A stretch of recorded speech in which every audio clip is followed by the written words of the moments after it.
Doctor இப்போ கல்யாணம் ஆனோடனே குழந்தை பிறக்குமா பிறக்காதா அப்படின்னு இப்போ நிறைய பேருக்கு சந்தேகம் இருக்கும். அதுக்கு என்ன மாதிரியான பரிசோதனை செஞ்சுக்கலாம்? குழந்தை பேரில் ஏதாவது குறை இருந்தால் அதை நிவர்த்தி செய்யறதுக்கு என்ன மாதிரி சிகிச்சைகள் இருக்குது? ஸோ பரிசோதனை முதல்ல இதில் நான் சொன்னேன் நினைக்கிறேன். ஆக்சுவலாக பேசிக் பிளட் டெஸ்ட்டுன்னு சொல்லுவோம். ஸோ அது வந்து ஜஸ்ட் நம்ம எப்பொழுதும் என்ன நினைப்போம், சுகர், தைராய்டு, ஹீமோக்ளோபின், யூரின், அது மாதிரி நம்ம கிட்னி ஃபங்க்ஷன்ஸ், இதெல்லாம் பேசிக் டெஸ்ட்டு. ஸோ அதை உங்கள் டாக்டரே கொடுப்பாங்க. யார்கிட்ட கன்சல்ட் பண்ணீங்களோ அவங்கள பார்த்துட்டு டெஸ்ட் எடுங்க. நீங்களாக டெஸ்ட் எடுக்காதீங்க.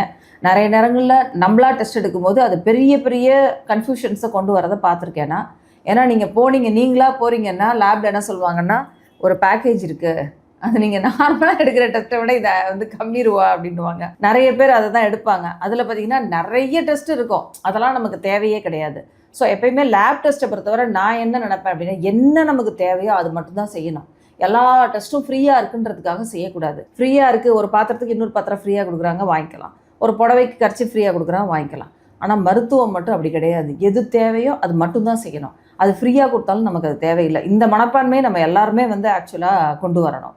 டெஸ்ட்டு அதேமாதிரி முதல்ல பிளட் டெஸ்ட் நம்ம சொன்னோம். அதேமாதிரி லேடிஸ்க்கு வந்து ஒரு ஸ்கேன், கர்ப்பப்பை, ஓவரிஸ் எல்லாம் எப்படி இருக்குது, எதுவும் நீர்க்கட்டி இருக்கா, இல்லை கர்ப்பப்பையில் வந்து ஃபைப்ராய்ட்ஸ் ஏதாவது இருக்கா, அது மாதிரி செக் பண்ணிக்கோங்க. இன்னொரு முக்கியமான டெஸ்ட்டு என்னென்னா கர்ப்பவாயில் பேப்ஸ்மியர் டெஸ்ட்டு. கர்ப்பவாயில் ஏதாவது செல் வந்து மாறி இருக்கா, நல்லா இருக்கா, இன்ஃபெக்ஷன்ஸ் இருக்கான்றதும் கட்டாயமாக செக் பண்ணிக்கோங்க. அதே மாதிரி ஹஸ்பண்டுக்கு செமன் டெஸ்ட்டு. ஸோ இதெல்லாம் பேசிக் டெஸ்ட்டு. ஒரு பேபி வேணுன்ற ட்ரீட்மெண்ட்டுக்கு போகிறோன்னா இதெல்லாம் நார்மலாகவே எல்லா இடத்துலையும் எடுப்பாங்க.